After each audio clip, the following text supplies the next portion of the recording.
இப்போ மோடி அரசு அவர்களுடைய 3வது ஆட்சியில் வந்து முதல் பட்ஜெட் வந்து தாக்கல் செஞ்சுருக்காங்க. இந்த பட்ஜெட்டில் வந்து நிறைய விமர்சனங்களும் எழுந்திருக்கு. இந்த பட்ஜெட்டில் வந்து என்ன இருக்குது அப்படின்னு சொன்னால், நீங்கள் வந்து என்னை பொறுத்தவரை நிறைய ப்ளஸ் பாயிண்ட் இருக்குது, மைனஸ் பாயிண்ட்டே இல்லையான்னு கேட்டால் மைனஸ் பாயிண்ட்டும் இருக்குது. நீங்கள் எவ்வளோ பிரமாதமான பட்ஜெட்டை கொண்டு வந்தாலும் இது சரியில்லை, மக்களுக்கு ஏமாற்றத்தை தருகிறது, மக்கள் வந்து எதிர்பார்த்து ஏமாந்து விட்டார்கள் அப்படின்னு எதிர்கட்சிகள் சொல்லும். நான் வந்து பிஜேபின்னு சொல்லலை, பிஜேபி எதிர்கட்சியாக இருக்கும்போது காங்கிரஸுக்கும் இதே தான் சொல்லியிருக்கோம். ஓப்பனாகவே வந்து எல்லாரும் சொல்கிறது என்னென்னா, ஆந்திர பிரதேசுக்கும் பீகாருக்கும் வந்து நிறைய நிதி ஒதுக்கியிருக்காங்க. இது எதுக்காக அப்படின்னா, இது பன்னாட்டி ஆட்சி கவிழ்ந்து விடும் அப்படிங்கிற பயத்தினால பண்ணியிருக்காங்க. நான் வந்து இது அரசியல் இல்லைன்னு சொல்லலை. ஆமாம், 100% இது அரசியல்தான். அவர்கள் தங்களுடைய ஆட்சியை தக்க வைத்து கொள்ள வேண்டுமானால் நிதிஷ்குமாரின் தயவு தேவை, சந்திரபாபு நாயுடுவின் தயவு தேவை. அதனால் அவர்களுக்கு வந்து சலுகை காட்டியிருக்கிறார்கள். இப்போ ஒரு இந்தியாவுக்கான பட்ஜெட்டு தான் இப்போ வெளியிட்டிருக்காங்களே தவிர மாநில வாரியாக போட்டிருக்காங்க. ஒரு மாநிலத்துக்கும் என்னென்ன பட்ஜெட்டு போட்டு 30 சொச்ச மாநிலங்களுக்கு வந்து போட்டிருக்காங்களா? இல்லையே. உத்தரப்பிரதேசத்துக்கு ஏதாவது இருக்கா பாருங்கள், பாஜக ஆள்றது. அதெல்லாம் கேள்வி கேட்க மாட்டீங்க. ஏன் தமிழ்நாட்டுக்கு இல்லை? நீங்கள் தான் தமிழ்நாட்டு முதல்வர் தான் சொல்லிட்டாரு, நாங்கள் எல்லாத்துலேயும் முதன்மையில் இருக்கோம், தமிழ்நாடு முதல் மாநிலமாக இருக்குன்னு. அப்போ எதுக்குங்க? மேற்கு வங்காளத்துக்கு நீங்கள் கொடுக்கும்போது வந்து அது நியாயம், ஜார்க்கண்டுக்கு கொடுக்கும்போது அது நியாயம், ஆந்திர பிரதேசத்துக்கு கொடுக்கக்கூடாதுன்னு சொல்கிறது என்ன நியாயம்? கொடுக்கக்கூடாதுன்னு சொல்லலை சார். இப்போ ஆந்திர பிரதேசுக்கும் பீகாருக்கும் தான் அதிக தொகை கொடுத்துருக்காங்க. இது வந்து இந்தியாவுடைய பட்ஜெட்டா இல்லை ஆந்திராவுடைய பட்ஜெட்டா இல்லை பீகாருடைய பட்ஜெட்டான்னு தனியாக கேள்வியில் இருக்கிறாங்க. அதே நான் கேட்குறேன், ஜார்க்கண்ட் பட்ஜெட்டா இல்லை வெஸ்ட் பெங்கால் பட்ஜெட்டான்னு ஏன் கேட்கல? இப்போ 8.5 லட்சம் கடன் இருக்குல்ல, 10 டிஸ்டிலரி வச்சுருக்காங்கல்ல, 11 டிஸ்ட்ரிக்டில் 10 வந்து திமுகவை சார்ந்தவர்களுடைய டிஸ்டிலரி தானே. அவர்களுடைய மொத்த லாபம் என்னன்னு தெரியுமா? ஒரு வருடத்திற்கு 7 லட்சம் கோடி. ஏங்க 7 லட்சம் கோடி வந்து அந்த கோடியை நீங்கள் வந்து டிஸ்டிலரியை க்ளோஸ் பண்ணுங்கள், அந்த லாபம் வந்து மிச்சப்படுது, மக்களுக்கு அந்த வரி போட்டு நீங்கள் இந்த 8.5 லட்சம் கோடி வந்து கம்ப்ளீட்டாக கிட்டத்தட்ட சரியாக போச்சே. அப்புறம் மணல் அள்ளினது குடியாத்தம் குமரன் வந்து துரைமுருகன் வந்து குறை சொல்லி 60,000 கோடி மணல் கடத்தலை சம்பாதிச்சாருன்னு சொன்னார். இதெல்லாம் கூட்டினீங்கன்னா 8.5 லட்சம் கோடி வந்து அதுக்கு தாண்டியே வரும்ல. அப்புறம் வந்து கஞ்சா, கள்ளச்சாராயம் எல்லாம் சேர்த்தா 10-12 லட்சத்துக்கு மேலே வரும்ல. இந்த 12 லட்சத்தை வச்சு தமிழ்நாட்டில் எல்லா கடனையும் அடைச்சிடலாமே, நீங்கள் அடைக்கலை. அப்போ நீங்கள் அரசியல் அப்படின்னா, வரப்போகிற மாநில தேர்தலுக்கு வந்து ஊபியில் அடுத்த வருஷம் மே மாதம் 2025 உத்தரப்பிரதேசத்துக்கு ஏதாவது சிறப்பு சலுகை கொடுத்துருக்காங்களா? அப்போ கொடுத்துருந்தா என்ன சொல்லியிருப்பீங்க? அந்த மாநிலத்தில் தேர்தல் வருது, அதுக்காக அந்த மாநிலத்துக்கு கொடுத்துருப்பீங்க. இப்போ கொடுக்கலைங்கிறத பாராட்டி வந்து பாரபட்சம் இல்லாமல் இருக்கிறார்னு சொல்கிறீங்களா? சொல்ல மாட்டீங்க.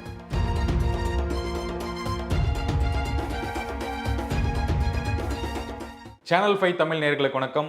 இன்றைய நேர்காணலில் நம்முடன் இணைந்திருப்பவர் தமிழக அரசியல் பத்திரிகையின் நிறுவனர், இந்தோனேஷிய அதிபரின் கௌரவ ஆலோசகர், மூத்த பத்திரிகையாளர் திரு திரிசதி சுந்தரராமன் அவர்கள். வணக்கம் சார். வணக்கம் நிரஞ்சன், நல்லா இருக்கீங்களா? நல்லா இருக்கேன் சார். சொல்லுங்கள் சார். இப்போ மோடி அரசு அவர்களுடைய 3வது ஆட்சியில் வந்து முதல் பட்ஜெட் வந்து தாக்கல் செஞ்சுருக்காங்க. இந்த பட்ஜெட்டில் வந்து நிறைய விமர்சனங்களும் எழுந்திருக்கு. இதை பற்றி உங்களுடைய கருத்து சார்? இது வரைக்கும் 1947 இந்தியா சுதந்திரம் அடைஞ்சதுலேருந்து பட்ஜெட் போட்டுக்கிட்டுருக்காங்க. வருடமும் 5 வருட திட்டம், அதுக்கப்புறம் வருஷம் பட்ஜெட்டு. ஏதாவது ஒரு வருஷம் எதிர்கட்சிகளாக இருக்கிறவங்க வந்து இது சிறந்த பட்ஜெட்டு, ரொம்ப நல்லா இருக்குது இந்த பட்ஜெட்டுன்னு எதிர்கட்சி, அப்போ எந்த கட்சி ஆட்சியில் இருந்தாலும் சரி, நேரு இருக்கும்போது, இந்திரா காந்தி இருக்கும்போது, ராஜீவ்காந்தி இருக்கும்போது, வாஜ்பாய் இருக்கும்போது, யார் சந்திரசேகர், இப்படி நீங்கள் எப்போவாவது ஒரு தடவை. அதே மாதிரி தமிழ்நாட்டில் எடுத்துங்க, திமுக அதிமுக, முதல்ல காங்கிரஸ், அப்புறம் திமுக அதிமுக மாறி இருந்தாங்க. ஒரு ஆளுங்கட்சியை ஒரு பட்ஜெட்டை கொண்டு வந்தால் எதிர்கட்சி வந்து பிரமாதமான பட்ஜெட்டு, நாங்கள் இந்த பட்ஜெட்டை வரவேற்கிறோம், பாராட்டுகிறோம், என்னைக்காக சொல்லியிருக்காங்க? அப்போ இவர்கள் விமர்சனம் செய்கிறார்களே என்றால் அதுக்கு தான் கட்சி நடத்துகிறாங்க. நீங்கள் எவ்வளோ பிரமாதமான பட்ஜெட்டை கொண்டு வந்தாலும் இது சரியில்லை, மக்களுக்கு ஏமாற்றத்தை தருகிறது, மக்கள் வந்து எதிர்பார்த்து ஏமாந்து விட்டார்கள், இது மக்களை ஏமாற்றும் பட்ஜெட் அப்படின்னு எதிர்கட்சிகள் சொல்லும். நான் வந்து பிஜேபின்னு சொல்லலை, பிஜேபி எதிர்கட்சியாக இருக்கும்போது காங்கிரஸுக்கும் இதே தான் சொல்லியிருக்கோம். நான் அதையும் சேர்த்து தான் சொல்கிறேன். ஆக எதிர்கட்சிகள் வந்து விமர்சனம் அப்படிங்கிறது எது செய்தாலும் விமர்சனம், எந்த பட்ஜெட் எப்படி இருந்தாலும் விமர்சனம். அதை தாண்டி அந்த பட்ஜெட்டில் உள்ள நிறை குறைகளை பார்க்க வேண்டும். நம்ம வந்து எந்த கட்சி சார்பாகவும், பிஜேபி உட்பட எந்த கட்சி சார்பாகவும் நம்ம அந்த பட்ஜெட்டை வந்து நம்ம அணுகலை. அந்த பட்ஜெட்டில் என்ன இருக்குது, அதில் என்ன யதார்த்தம், அதில் என்ன ப்ளஸ்ஸு என்ன மைனஸ், இவ்வளோதான் நம்ம பார்க்குறோம். அவங்க வந்து இது எல்லாமே ஒன்றுமே இல்லை, இந்த பட்ஜெட்டு வெறும் பேப்பர் அப்படின்னு இவங்க சொல்லுவாங்க. அவங்க பிஜேபியிலேருந்து உலகத்திலேயே சிறந்த பட்ஜெட் இதுதான், எங்களை விட சிறந்த பொருளாதார நிபுணர்கள் யாருமே கிடையாது அப்படிங்கிற அர்த்தத்தில் அவங்க சொல்லுவாங்க. ரெண்டுமே நம்மளை பொறுத்த வரைக்கும் இது வந்து அவங்க தரப்பான அரசியல். நம்ம நடுநிலையாக நியாயமாக ஒரு மூணாவது மனிதனாக நம்ம வந்து அதை அணுகுவோம் என்பது தான் என்னுடைய கருத்து. முதல்ல வந்து 7வது முறை பட்ஜெட்டை வந்து வெளியிட்டிருப்பவர் திருமதி நிர்மலா சீதாராமன். மொரார்ஜி தேசாய் பிரதமராக பின்னால் ஒரு பீரியடில் பிரதமராக இருந்த மொரார்ஜி தேசாய்க்கு அப்புறம் என்ன அவர் நிதியமைச்சராகவும் இருந்தார் பல காலம். அதை முறியடித்து, அந்த சாதனையை முறியடித்து 7வது பட்ஜெட்டை இவர் வந்து பண்ணியிருக்கிறார். இவர் வந்து ஒரு பெண், அதிலும் ஒரு தமிழர் என்பதில் நாம் பெருமை கொள்வோம். ஓகே, அது என்ன பட்ஜெட்டுன்றது அடுத்த விஷயம்.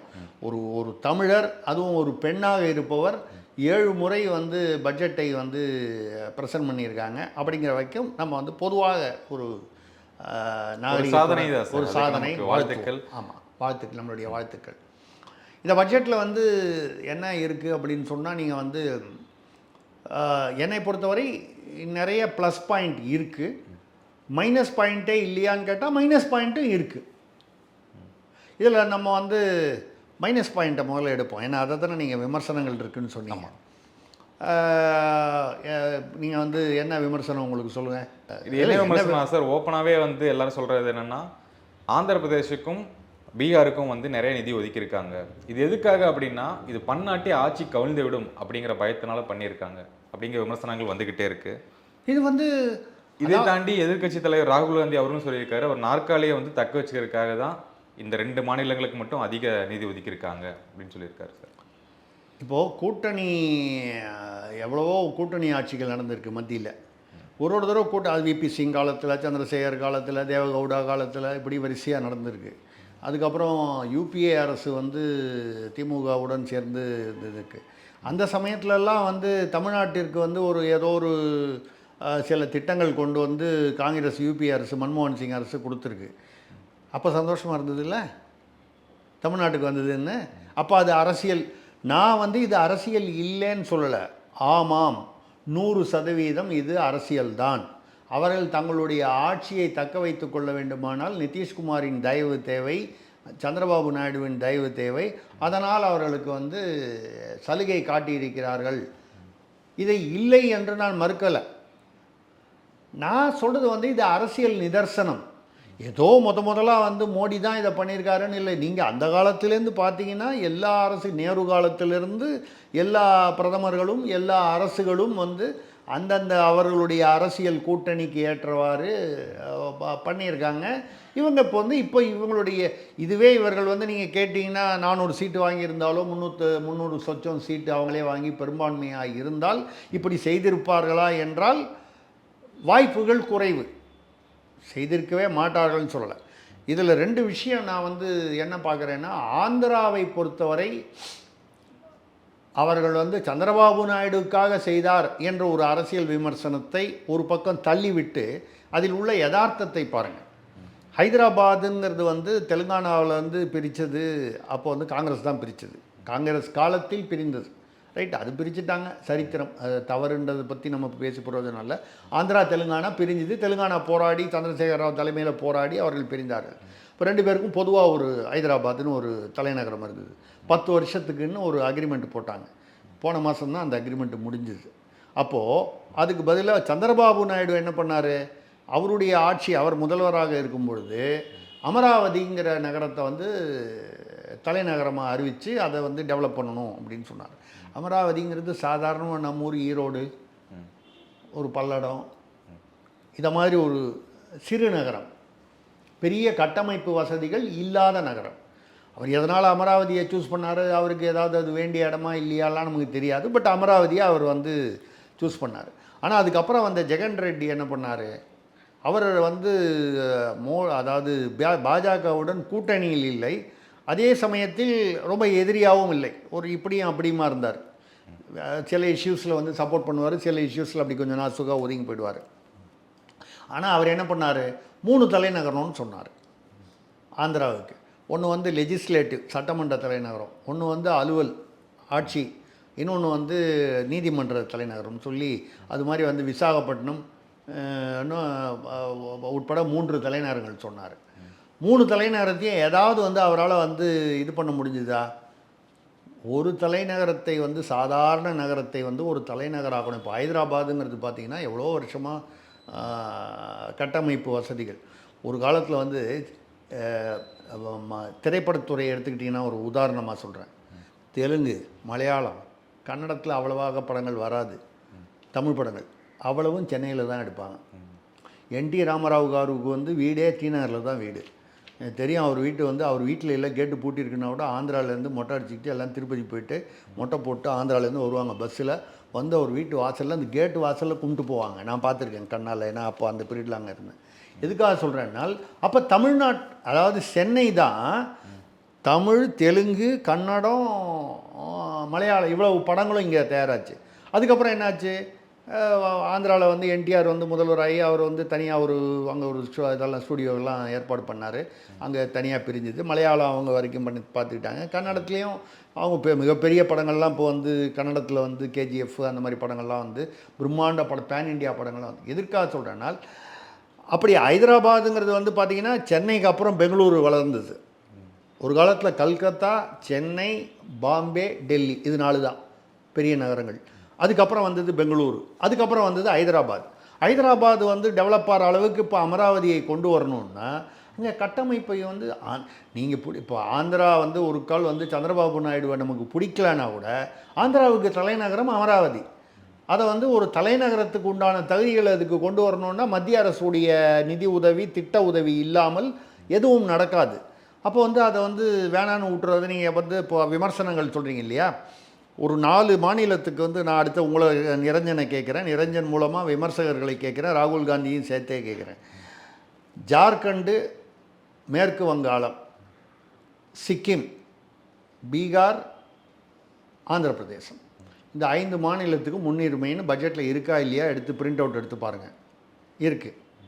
இதில் ஜார்க்கண்டில் எந்த ஆட்சி புரிகிறாங்க? ஹேமந்த் சோரன், ஜார்க்கண்ட் முக்தி மோர்ச்சா எதிர்கட்சி, இந்திய கூட்டணி கட்சி.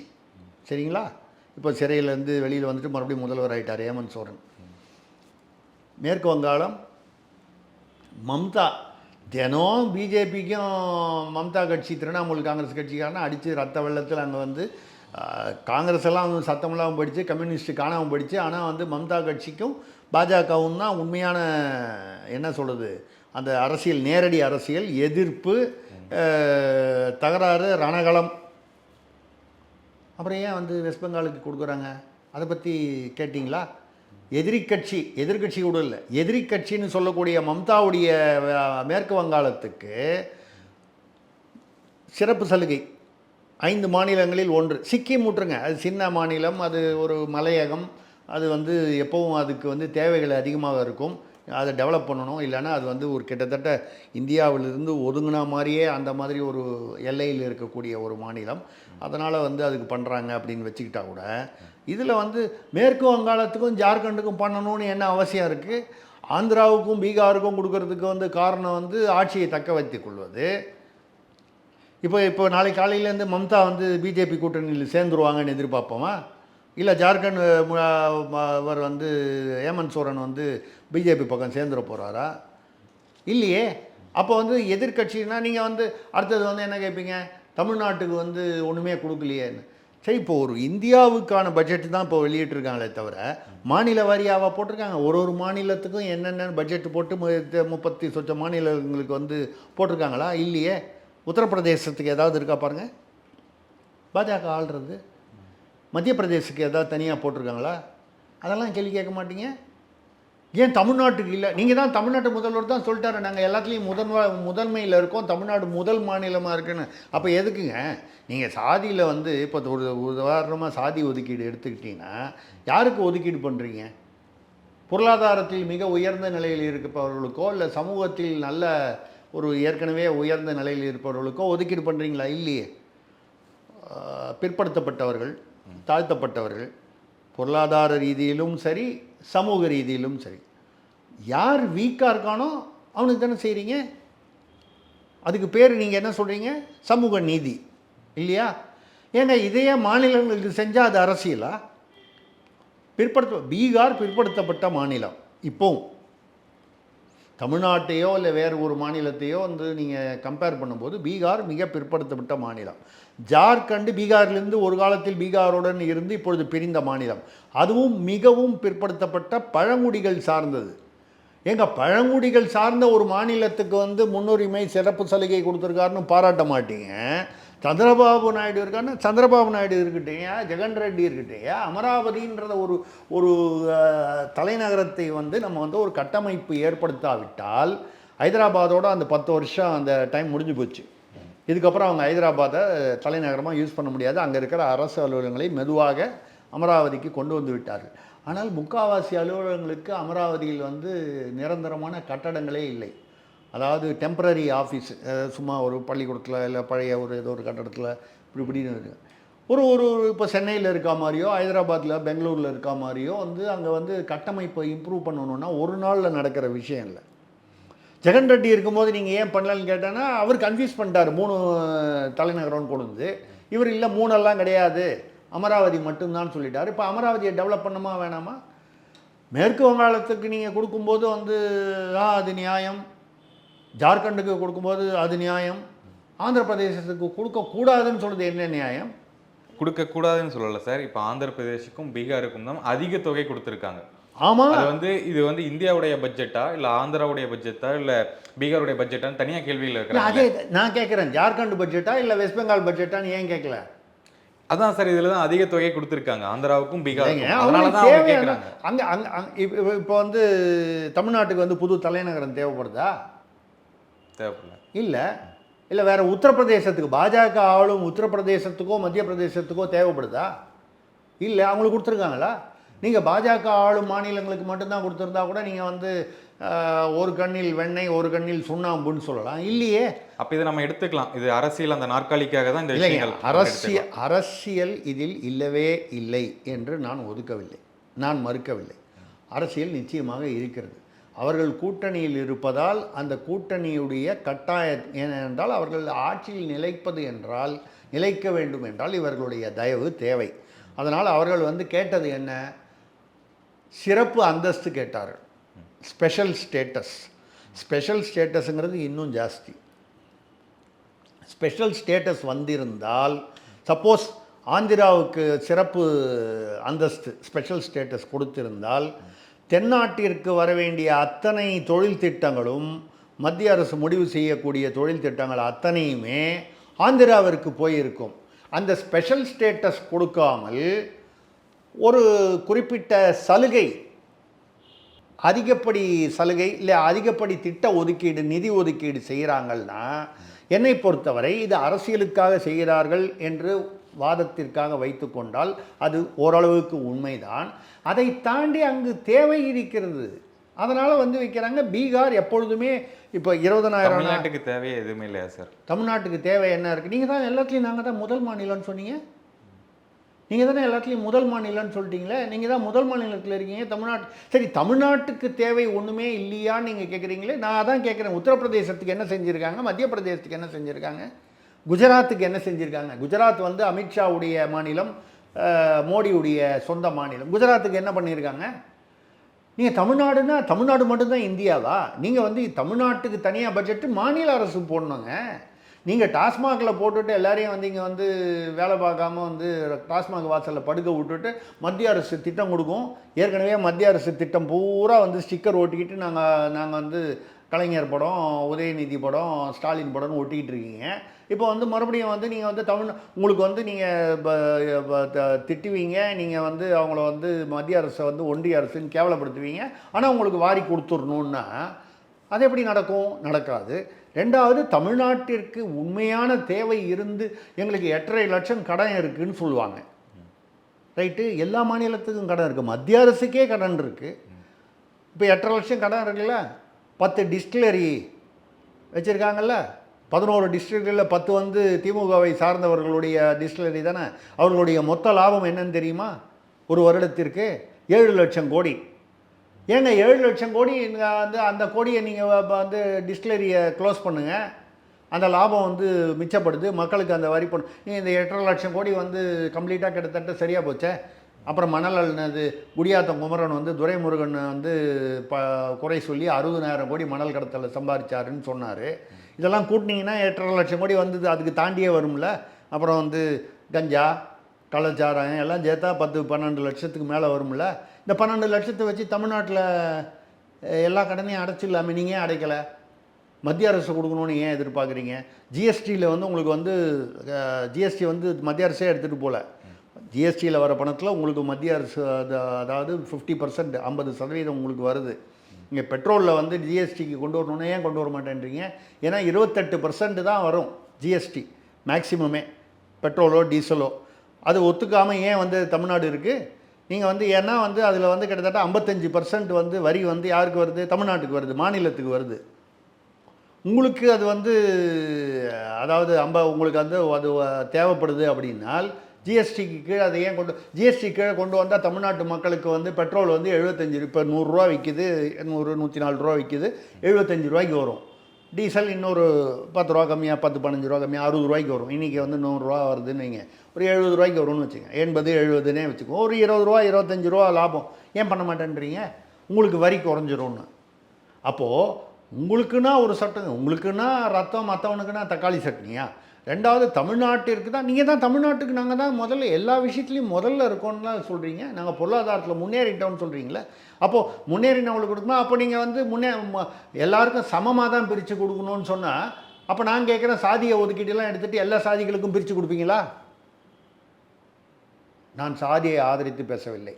நான் சொல்கிறது என்னென்னால், சாதிய ஒதுக்கீட்டுக்கு பின்னால் என்ன சமூக நீதி இருக்கிறதோ அதே சமூக நீதி தான் வந்து மாநிலங்களுக்கு வந்து கொடுக்கும் பொழுது அவங்க வந்து அப்படி அவங்க ஆளும் மாநிலத்துக்கு தூக்கி கொடுத்துருக்காங்களா? இந்த 5ல் எது வந்து அவங்க ஆளும் மாநிலம்? பீகார் கூட்டணின்னு சொல்லலாம், நீங்கள் ஆந்திரா கூட்டணின்ற விமர்சனம் சொல்லலாம். ஜார்க்கண்ட் இல்லை, இண்டி கூட்டணி, மேற்கு வங்காளம், சிக்கிம் சின்ன மாநிலம். அப்போது இதை மாதிரி வந்து நீங்கள் அதாவது நான் என்ன சொல்கிறேன்னா, அதுக்கு அவங்களுக்கு தேவை, அமராவதிக்கு தேவை. இப்போது பீகாரில் வந்து 20,000 மெகாவாட்டில் வந்து பவர் பிளான்ட் போடுறோன்னு. அந்த காலத்தில் வந்து தமிழ்நாட்டில் கூடங்குளத்தில் வந்து மிகப்பெரிய ஒரு அணுமின் நிலையம் வச்சாங்களே. வேறு எங்கே இருக்குது அணுமின் நிலையம்? ட்ராம்பே மகாராஷ்டிராவில் இருக்குது. அதை தவிர தமிழ்நாட்டில் தான் இருக்குது. இதுக்கு என்ன பதில் சொல்கிறீங்க? அப்போ மகாராஷ்டிரா தமிழ்நாடு தவிர பாக்கி யாருமே இந்தியன் இல்லையா? ஏன் வந்து நீங்கள் அணுமின் நிலையம் வந்து எங்களுக்கு உயிருக்கு ஆபத்து இல்லை? அதெல்லாம் ஒன்றும் இல்லை. நீங்கள் கோல் அதாவது நிலக்கரி அப்படின்னு சொன்னால் சுற்றுச்சூழலுக்கு பிரச்சனை இருக்குது. தண்ணீர் மூலமாக வருது அப்படின்னு சொன்னால் 2 மெகாவாட் 3 மெகாவாட்டுக்கு தான் ஒரு இது போட முடியும், அதாவது பவர் பிளான்ட்டு. கோலில் போட்டிங்கன்னா 500, 1000 போடலாம். நியூக்ளியர் அதாவது அணுமின் நிலையம்னாக்கா 20,000, 30,000 மெகாவாட்டுக்கு போடலாம். விண்மில் காற்றாலை 1 மெகாவாட்டு 1/2 மெகாவாட்டுக்கு போடலாம். ஏங்க 500, 1000 போடுறது எங்கே, 20,000 போடுறது எங்கே? 1, 2 மெகாவாட்டுன்னு போட்டு எண்ணிக்கை போட்டு முடிக்கிறது. அவ்வளவு தண்ணீர் எந்த மாநிலத்திலையுமே இருக்காது, காற்றாலையும் வந்து வராது. அப்போது அணுமின் நிலையம் வந்து தமிழ்நாட்டிற்கு வந்து கொடுத்த போது வந்து அது வந்து மோடி கொடுத்தாருன்னு நான் சொல்லலை. இன்றைக்கோ ஒரு நாள் எந்த அரசோ தமிழ்நாட்டுக்கு கொடுத்தது. இப்போ தமிழ்நாட்டிற்கு வந்து முன்னுரிமை கொடுத்தார், மற்ற மாநிலங்களை ஒதுக்கி விட்டார்கள் என்று மற்ற மாநிலங்களில் விமர்சனம் பண்ண தான் பண்ணுவாங்க. இப்போது ஒரு குரூப்பில் வந்து நீங்கள் வந்து 4 பேருக்கு ஸ்வீட் பாக்ஸ் கொடுத்தீங்கன்னா பாக்கி பேருக்கு கொடுக்கலன்னா எனக்கு கொடுக்கலன்னு விமர்சனம் வரத்தான் செய்யும். அதை நீங்கள் வந்து தடுக்கவே முடியாது. அப்படி பார்க்க போனால் எல்லாருக்கும் பிரித்து கொடுக்கணும். மாநில வாரியாக பட்ஜெட் வந்து இதுவே இல்லை. யூபிஏயில் இருக்கும்போது நம்ம வெறும் நிதி ஒதுக்கீடு மட்டும் பேச வேண்டாம், மற்ற விஷயங்களும் பேசுவோம். நிதி ஒதுக்கீடு வரும்போது பேசுகிறோம். தமிழ் ஈழம் வந்து பல லட்சம் பேர் கொலையான போது அப்போ வந்து மத்திய அரசு மத்தியில் காங்கிரஸ் இருந்தது, யூபி அரசில் வந்து திமுக இருந்தது. அப்போ என்ன பண்ணாங்க? தமிழர்களை இப்போ தமிழ்நாடு, நாங்கள் வாழும் தமிழ்நாட்டிற்கு என்ன செய்தீர்கள் அப்படின்னு கேட்குறீங்களே. அன்றைக்கி வந்து அவ்வளவு தமிழர்களை தொப்புள் கொடி உறவு என்று சொல்லப்பட்ட தமிழர்களை வந்து அங்கே வந்து கொலை பண்ணாங்களே. அப்போ வந்து என்ன பண்ணோம் நம்ம? அப்போ இங்கிருந்து போன திமுக தலைவர் கருணாநிதி என்ன பண்ணார்? அவருடைய மகன் வந்து மு.க. அழகிரிக்கும் அவருடைய பேரன் தயாநிதி மாறனுக்கும் வந்து பதவி வேணுங்கிறதுக்காக சோனியா காந்தியிடம் போய் கேட்டாரே தவிர, தொப்புள் கொடி உறவான வந்து தமிழர்கள்னு மாறுதட்டிக்கிட்டு அவங்க அவ்வளோ பேர் கொலையான போது தமிழ்நாடு என்ன செய்தது? இன்னி வரைக்கும் வந்து அவங்களுக்கு வந்து அந்த இது தமிழர்கள் எங்களை கைவிட்டு விட்டார்கள், தமிழ்நாட்டு தமிழர்கள்னு சொல்கிறோம். ஸோ அரசியல்னு வரும்போது சில விஷயங்கள் வந்து அவர்கள் சுயநலமாகத்தான் இருப்பார்கள். அந்த வகையில் ஆந்திராவுக்கும் பீகாருக்கும் கொடுத்தது வந்து எனக்கு ஆச்சரியத்தை கொடுக்கவில்லை, கொடுக்கக்கூடாது என்று சொல்ல முடியாது. அட்லீஸ்ட் வந்து ஆந்திராவில் வந்து அமராவதியை வந்து ஒரு தலைநகரத்துக்கு உண்டான எல்லா அந்தஸ்துகளையும் கட்டமைப்பையும் ஏற்படுத்த வேண்டும் என்பது வேறு வழி கிடையாது, செய்திருக்கிறார். பீகாரில் ஏற்கனவே பீகார், ஜார்க்கண்ட் எல்லாமே பிற்படுத்தப்பட்ட மாநிலங்கள். நீங்கள் இப்போது நான் சொல்கிற மாதிரி நீங்கள் வந்து மத்திய பிரதேசத்திற்கோ உத்தரப்பிரதேசத்திற்கோ இல்லை குஜராத்திற்கோ நீங்கள் வந்து அவர்கள் அதிகமாக செய்திருந்தால், மோடி தன்னுடைய சொந்த மாநிலத்துக்கு செய்துட்டாரே, இல்லை தாங்கள் ஆளும் மாநிலத்துக்கு செய்துட்டாங்க. எங்கே நீங்கள் சொல்கிற அந்த லிஸ்ட்டில் வந்து உத்தரப்பிரதேசம், மத்திய பிரதேசம்லாம் குஜராத்லாம் வரவே இல்லையே, மகாராஷ்டிரா வரவே இல்லையே. மகாராஷ்டிராவில் இப்போது இது வருது, தேர்தல் வருது. ஹரியானாவில் இப்போ தேர்தல் வருது, மாநில தேர்தல். பிஜேபிக்கு கொஞ்சம் டஃப்பாக இருக்கும்னு சொல்கிறாங்க. அதாவது அவ்வளவு சுலபமாக வெற்றி அமைந்து விடாது, டஃப்பாக இருக்கும்னு சொல்கிறாங்க. இருக்கலாம், தேர்தல் முடிவு எப்படி இருக்குன்னு நம்ம இப்போ சொல்ல முடியாது, இருக்கலாம். ஹரியானாலேயும் தேர்தல் வருது. மகாராஷ்டிரா ஹரியானாவுக்கு ஏதாவது சிறப்பு உரிமை கொடுத்துருக்காங்களா? எனக்கு தெரியல, நீங்கள் ஒரு கால் பார்த்து சொல்லுங்கள். அப்போ நீங்கள் அரசியல் அப்படின்னா வரப்போகிற மாநில தேர்தலுக்கு வந்து ஊபியில் அடுத்த வருஷம் மே மாதம் 2025 உத்தரப்பிரதேசத்துக்கு ஏதாவது சிறப்பு சலுகை கொடுத்துருக்காங்களா? அப்போ கொடுத்துருந்தா என்ன சொல்லியிருப்பீங்க? அந்த மாநிலத்தில் தேர்தல் வருது, அதுக்காக அந்த மாநிலத்துக்கு கொடுத்துருப்பீங்கன்னு. இப்போ கொடுக்கலைங்கிறத பாராட்டி வந்து பாரபட்சம் இல்லாமல் இருக்கிறார்னு சொல்கிறீங்களா? சொல்ல மாட்டீங்க. ஏனென்றால் விமர்சனம் செய்வது மிக சுலபம், அதனால் விமர்சனம் பண்ணுறீங்க. அதுலேயும் வந்து நீங்கள் தமிழ்நாட்டில் உட்காந்துட்டு விமர்சனம் பண்ணணுன்னா ரைட்டு, தமிழ்நாட்டில் நீங்கள் வந்து டாஸ்மாகை மூடுங்க, எல்லாரையும் உழைக்கிறதுக்கு ஏற்பாடு பண்ணுங்கள். வடக்கன்கள்லாம் அவங்களாம் ஊருக்கு திரும்பி போட்டால் அந்த வேலையெல்லாம் ஒழுங்காக நீங்கள் என்ன செய்யணுமோ அந்த வேலைகளை வந்து அவர்கள் செய்யும் வேலைகளை நீங்கள் செய்யுங்க. அவன் கரெக்டாக வேலை பார்த்துட்டு அவன் தண்ணி அடிக்க போகிறது இல்லையே, அவன் கரெக்டாக வந்து ஏதோ டார்மெட்ரியில் போட்டு அவனுக்கு சப்பாத்தி பண்ணி போட்டுறாங்க, அது சாப்பிட்டுட்டு அவன் மாதம் வந்து ஒரு 10,000 ரூபாய் 15,000 ரூபா மிச்சப்படுத்தி அவன் வந்து ஊருக்கு அனுப்புகிறான். வருஷத்துக்கு ஒரு தடவை ட்ரெயினில் ஏறி ஊருக்கு போகிறான். நீங்கள் ஏன் பண்ண மாட்டேன்றீங்க? டாஸ்மாக் வாசலில் போய் எல்லாத்தையும் விட்டுட்டு அங்கங்கே கஞ்சா வியாபாரம் பண்ணிக்கிட்டு போலீஸ்காரனை வெட்டிக்கிட்டு ஒருத்தனுக்கு ஒருத்தன் 2 கேங் வெட்டிக்கிட்டு நீங்கள் இருப்பீங்க. ஆனால் தமிழ்நாட்டுக்கு நிதி கொடுக்கணுமா? என்னையா நியாயம் அது? அப்படிதாங்கிறது என்னுடைய கருத்து. ஓகே, ஒரு இறுதியான கேள்விக்கு வந்துடுவோம் சார். என்னென்னா பட்ஜெட்டை தாண்டி ஒரு கேள்வி என்னென்னா, தினகரன் நாளிதழில் வந்து ஒரு செய்தி ஒன்று பார்த்தேன் சார். தன்னுடைய பதவி போயிடும் அப்படின்ட்டு பதவி விட்டு நீக்கப்படுவதாக அண்ணாமலை வந்து மன உளைச்சல் இருக்காரு அப்படின்னு ஒரு செய்தி வந்து போட்டிருக்காங்க. இல்லை, அதாவது அவர் நீக்கப்படுவாரா இல்லையாங்கிறது வந்து பாஜக மேலிடம் தான் முடிவு செய்ய முடியும். இதில் நம்ம வந்து அதில் கருத்து தெரிவிக்கல. அந்த மாதிரி ஏதாவது விஷயங்கள் எதாவது நடக்க போகுதா என்ன? அந்த லண்டன் பயணம் அதனால் இந்த பதவி மாற்றி அமைப்பாங்க அந்த மாதிரி? இல்லை, லண்டன் பயணம் 6 மாதம் அவர் போகிறாருங்கிறது உறுதியாக இல்லையாங்கிறது தெரியல. சில சமயம் வந்து ஆமாம் போகிறாருங்கிறாங்க, இல்லை அவர் கேன்சல் பண்ணுறாருங்கிறாங்க. அது அவராக வந்து ஒரு முடிவெடுத்து அறிவித்தால் ஒழிய இந்த ஹேஷியங்கள் யூகங்கள் வந்து தெரியாது. என்னை பொறுத்தவரை 6 மாதம் அவர் வந்து லண்டன் போகிறார் என்றால் கண்டிப்பாக அந்த 6 மாதத்திற்காவது ஒரு மாற்றுத் தலைவர் வர வேண்டும்.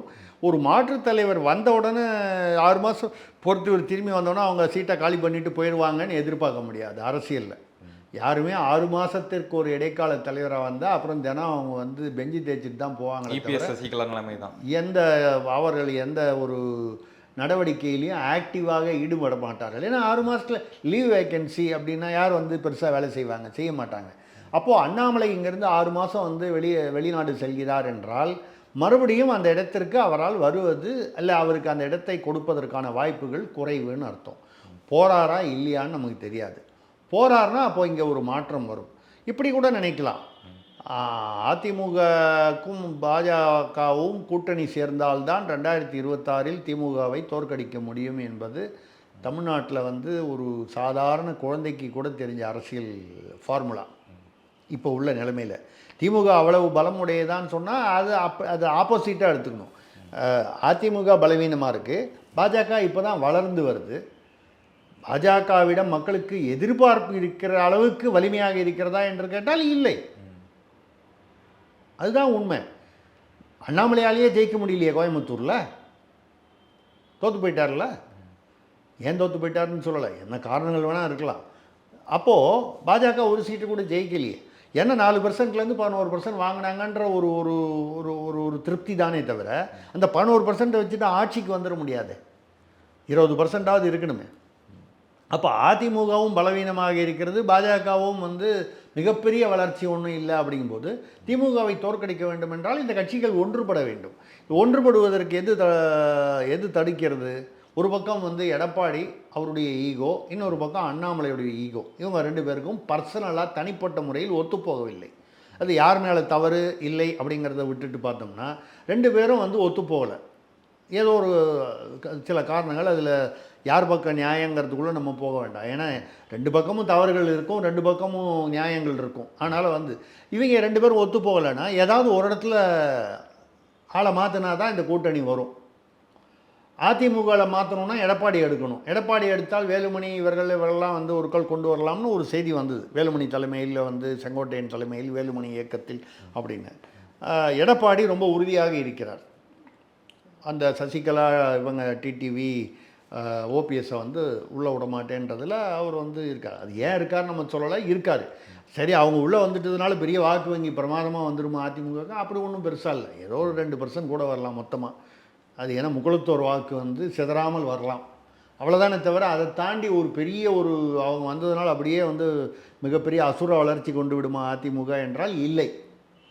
பட் அதிமுக பாஜக கூட்டணி இதோட பாமக ஒரு கால் தேமுதிக இந்த மாதிரி மற்ற கட்சிகள்லாம் வந்ததுன்னு சொன்னால் வரக்கூடிய நிலைமை. ஏன்னா இப்போ வந்து விசிகாவும் மதிமுகவும் கொஞ்சம் திமுகவில் வந்து ஒரு விரிசல் இருக்கா மாதிரி இருக்குது. இந்த விரிசல் வந்து சரிப்படுத்தப்படலாம்.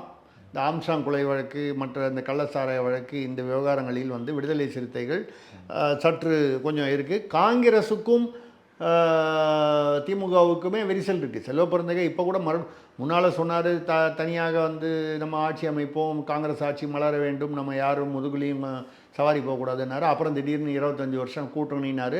மறுபடியும் இப்போ வந்து நமக்கு உரிய மரியாதையும் அங்கீகாரமும் கிடைக்கவில்லை, தனியாக ஆட்சி அமைக்கும் அளவுக்கு காங்கிரஸுக்கு வலிமை இருக்கிறது தமிழ்நாட்டில்னு பேசுகிறாரு. அது ஒரே கொஞ்சம் பில்டப்பாக தான் பேசுகிறாருன்னா கூட, ஏன்னா தமிழ்நாட்டில் தனியாக நின்னா காங்கிரஸ் வந்து இப்போ வாங்கின அந்த 8 சீட்டாவது வாங்கியிருக்கமான, அதில் ஈவிகே செடங்கோவன் சொல்வது நியாயம். அதாவது திமுகவின் தயவில்லாமல் இவர்கள் வந்து இந்த 8 சீட்டோ 10 சீட்டோ வாங்கியிருக்க முடியாது என்பது யதார்த்தம். ஆனால் செல்வ பெருந்தகை பேசுவதை பார்த்தால் அவர் சொல்வது நியாயமா இல்லையா, அது வந்து பில்டப்பா அப்படிங்கிறத தாண்டி ஒரு விரிசல் இருக்கிறது. அப்போ காங்கிரஸுடனும் திமுகவுக்கு ஒரு விரிசல், இதுவும் வந்து விசிகாவுடனும் ஒரு விரிசல், வைகோவுக்கு பெரிய வாக்கு வங்கி இல்லை, இருந்தாலும் அங்கேயும் விரிசல். கம்யூனிஸ்டுகள் எப்படி வேணாலும் அது ஒரு பெரிய விஷயம் இல்லை. விஜய் வேறு வந்து புதுசாக என்ட்ரி, இதெல்லாம் இருக்கும் பொழுது திமுகவை பலவீனப்படுத்த வேண்டும், இல்லை திமுகவை எதிர்கொள்ள வேண்டும் என்றால் ஒரு பலமான கூட்டணி தேவை. அப்படிங்கும்போது அப்போது இந்த பக்கம் எடப்பாடியை மாற்ற முடியாதுன்னா அப்போ அந்த பக்கம் அண்ணாமலையை மாற்றி தான் ஆகணும். ஏதாவது ஒன்று மாற்றணும்னா ஒன்று இவரை மாற்றணும், இது முடியாதுன்னால் அப்போ ஒரு கால் லண்டனுக்கு, ஐயா நீ லண்டனுக்கு போன்னு சொல்லி வானதி சீனிவாசனையோ நயினார் நாகேந்திரனையோ இல்லை வந்து வேறு முருகானந்தமோ யாரோ ஒரு தலைவர், தமிழிசைய இப்போ வேறு ஒரு தலைவராக போட்டால் அவர்கள் வந்து கொஞ்சம் அண்ணாமலையை விட கொஞ்சம் சாஃப்டாக அதிமுகவோடு கொஞ்சம் இணக்கமாக போகக்கூடிய சூழ்நிலை வந்தால் அப்பொழுது வந்து திமுகவுக்கு ஒரு டஃப் கொடுக்க முடியும் என்று பாஜக மேலிடம் நினைக்கிறார்கள் என்று நான் சொல்லவில்லை, நினைப்பதற்கு வாய்ப்பு இருக்கிறது. அப்படியாக இருந்தால் அண்ணாமலை வந்து எப்போட அண்ணாமலை கூட நீங்கள் சொல்கிற மாதிரி பேசியிருக்காரு. நான் 3 வருஷமாக நான் ஏன் பாலிடிக்ஸுக்கு வந்தேன்னு யோசனை பண்ணுறேன்னு கூட இன்றைக்கி காலையில் செய்தித்தாளில் வந்திருக்கு. நான் தினமலரில் படித்தேன். ஓகே, கிட்டத்தட்ட நீங்கள் மன உளைச்சலில் தான் இருக்கார். அப்போ ஏதோ ஒரு ஒரு ஒரு ஒரு ஒரு ஒரு வருத்தத்தில் இருக்கிறார், மன உளைச்சல் வருத்தம் இருக்கிறார். 3 வருஷமாக நம்ம ஏன் பாலிடிக்ஸ் வந்தோன்னா ஏன்டா இந்த ஐபிஎஸ் பேசாமல் அங்கேயே இருந்திருக்கலாம் நினைக்க தவறில்லை. அதாவது அரசியல் என்பது வந்து ஆனால் ரஜினிகாந்த் வந்து வரேன்னு ஒரு 16 தடவை சொல்லிவிட்டு 17 தடவை அது வந்து வரலன்னு சொல்லிட்டாரு. எதுக்கு பயந்து? இதுக்கு பயந்து தான். ஏனென்றால் இந்த அரசியலில் வந்து கொஞ்சம் தோல் தடிப்பாக இருக்க வேண்டும், எதையும் தாங்கும் இதயம் வேண்டும். இப்போ அண்ணாமலைக்கு இல்லைன்னு நான் சொல்லலை, பட்டு அது எதிர்பார்த்த வளர்ச்சி அவர் முதல்ல உள்ளே வரும்போது வந்து ஒரு அசுர வளர்ச்சியை வந்து அந்த மாதிரி ஒரு எதிர்பார்ப்பை ஏற்படுத்தி வந்தவருக்கு இப்பொழுது வந்து அந்த வளர்ச்சி வரவில்லை, எதிர்பார்த்தது கிட்டவில்லை என்பது ஒரு ஏமாற்றம் இருக்கலாம். ரெண்டாவது தமிழ்நாட்டில் வந்து பிஜேபி அதிமுக கூட்டணி சேர்ந்து திமுகவை தோற்கடித்து ஒரு கூட்டணி அரசு வரணும் அப்படின்னு வந்து பாஜக மேலிடம் நினைத்தால் அண்ணாமலையை தியாகம் செய்வது ரொம்ப இயல்பாக நடக்கக்கூடிய அரசியல். யாராவது ஒருத்தர் வந்து அந்த இடத்துக்கு வந்து பலிகடா ஆக்க வேண்டும், இல்லை தியாகம் செய்ய வேண்டும் அப்படின்னால் அண்ணாமலைக்கு முக்கியத்துவம் கொடுப்பது வந்து மோடிக்கும் அமித்ஷாவுக்கும் முக்கியமாக, தமிழ்நாட்டில் பாஜக கூட்டணி அமையக்கூடிய ஒரு அரசு அமைய வேண்டியது, இங்கே கால் ஊன்ற வேண்டியது அவசியமா என்றால் பாஜக கால் ஊன்ற வேண்டியது தான் அவசியம். அப்போ வந்து அண்ணாமலையை வந்து இதனால் வந்து கொஞ்சம் ஒதுக்கி வைக்கணும், இல்லை வந்து அவரை நாசூக்காக வந்து கொஞ்சம் தள்ளி வைக்கணும் அப்படின்னால் மோடி அமித்ஷாவோ கட்டாயம் அதை வந்து செய்வாங்க. ஏன் செய்ய மாட்டாங்கன்னு நம்ம எதிர்பார்ப்போம்.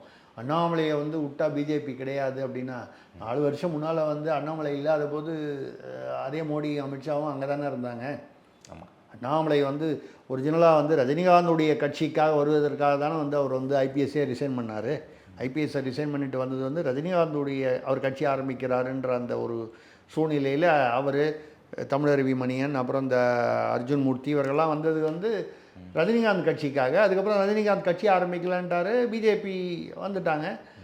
அந்த சூழ்நிலை அண்ணாமலை ஒரு சிறப்பாக செயல்பட்டு ஒரு திராவிட வகை அரசியலில் வந்து இறங்கி அடிச்சுங்கிற மாதிரி இறங்கி அடித்து ஒரு எதிர்பார்ப்பை ஏற்படுத்தி தமிழ்நாட்டில் பாஜகவிற்கு ஒரு இமேஜை உருவாக்கினார் என்பதில் 1% கூட எனக்கு வந்து கருத்து மாற்றம் இல்லை. ஆனால் இதை தாண்டி இதே மாதிரி வந்து அதிமுக ஒரு பக்கமும் பாஜக ஒரு பக்கமும் மற்ற கட்சிகள் வந்து அப்படி இருந்தால் திமுக 2026 2031 அவங்க தான் வருவாங்க. இது வந்து அரித்மெட்டிக்ஸ் கணக்கு நம்பர். 234 யாருக்கு அதிகம் வருதோ அவங்க தான். இதில் வந்து அவர் பாருங்கள் நல்ல வெயிட்டாக இருக்கார், உயரமாக இருக்கார் அப்படிலாம் பார்த்து வந்தால் இல்லை. 234 நீங்கள் 117 118 வரணும். அந்த 118 வாங்க முடிந்தால் எந்த கட்சியுமே வரலாம். திமுகவை 118க்கு கீழே கொண்டு வரணும், மற்ற கூட்டணிகள் வரணும் அப்படின்னு சொன்னால் கூட்டணி சேரணும். தனித்தனியாக நின்னா திமுக அதிமுக பாஜக அப்புறம் வந்து சீமான் ஏற்கனவே உள்ளது, புதுசாக விஜய், இதில் பாக்கி எல்லாருமே வந்து திமுகவுக்கு எதிரான கட்சிகள். அப்போ திமுகவுக்கு எதிரான வாக்குகள் வந்து 4ஆக பிரிந்தால் திமுக ஜெயிக்காமல் என்ன பண்ணும்? அப்போ திமுகவை தோற்கடிக்க வேண்டும் என்று விரும்பினால் திமுக தோற்கடிக்கப்பட வேண்டும் என்பது எனது கருத்து இல்லை. யார் ரெண்டாவது என் கருத்தை வச்சா மக்கள் ஓட்டு போட போகிறாங்க, அவங்கவுங்க ஏதோ ஓட்டு போட போகிறாங்க. நான் சொல்கிறது என்னென்னால் திமுகவை தோற்கடிக்க வேண்டும் என்றால் அப்படி 4ஆக பிரிந்தால் தோற்கடிக்க முடியாது. அப்போ இவங்க 4மே சேரலான்னா கூட 4ல் ஒரு 2வது சேரணும், 3வது சேரணும். சீமான் தனியாக தான் நிற்கிறார் இதுவரை. இனிமேல் என்ன செய்யதான் தெரியாது. விஜய் என்னுடைய கணிப்பு ஏற்கனவே ஒரு நிகழ்ச்சியில் இங்கேயே பேசியிருக்கிறேன். அவர் நிச்சயமாக கூட்டணி எதுலேயும் சேர மாட்டார், தனியாக தான் நிற்பார். முதல் தடவை நிற்கிறதுனால தன்னைத்தானே டெஸ்ட் பண்ணிக்கணும்னு நினைப்பார். அவருடைய இலக்கு வந்து 2026 இருக்காது, 2031 இருக்கும். 2026 ஒரு லீடு தான் அவர். அப்போ தனியாக தான் நிற்பார்.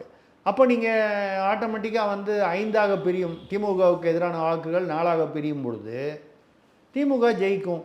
திமுகவை கஷ்டப்பட்டு ஜெயிக்க வைக்கிறதுக்கு ஏன் அவங்க அரசியல் பண்ணணும்? அப்போது ஒன்றா சேரணுன்னா எது முட்டுக்கட்டையாக இருக்குது? இந்த பக்கம் எடப்பாடி, அந்த பக்கம் அண்ணாமலை. யாராவது ஒருத்தரை வந்து அங்கேருந்து நகர்த்தணுன்னால் அண்ணாமலை வந்து படிக்க போகிறேன்னு ஏதோ நடுவில் அவராக சொன்னது தானே. அது சொல்லும்போது ஐயா நீ படிக்க போ நாங்கள் பார்த்துக்குறோம் அப்படின்னா வந்து அதுக்கப்புறம் வந்து அண்ணாமலை அப்படி நிகழ்வதற்கான சாத்தியக்கூறுகள் அதிகமாக இருக்கின்றன. ஓகே, அதிமுக பிஜேபி கூட்டணி என்னை பொறுத்தவரை வரலாம். அப்படி வரும்பொழுது அண்ணாமலை அதற்கு ஒரு முட்டுக்கட்டையாகவோ இல்லை அது அந்த நெருடலாகவோ இருப்பார் என்றால் அண்ணாமலையை நாசூக்காக அகற்றுவதில் பிஜேபி தலைமை வந்து எந்தவித தயக்கமும் காட்டாது. நம்ம தொடர்ந்து பேசுவோம் சார். இந்த நேரத்துக்கு மிக்க நன்றி சார். மிக்க நன்றி, வணக்கம்.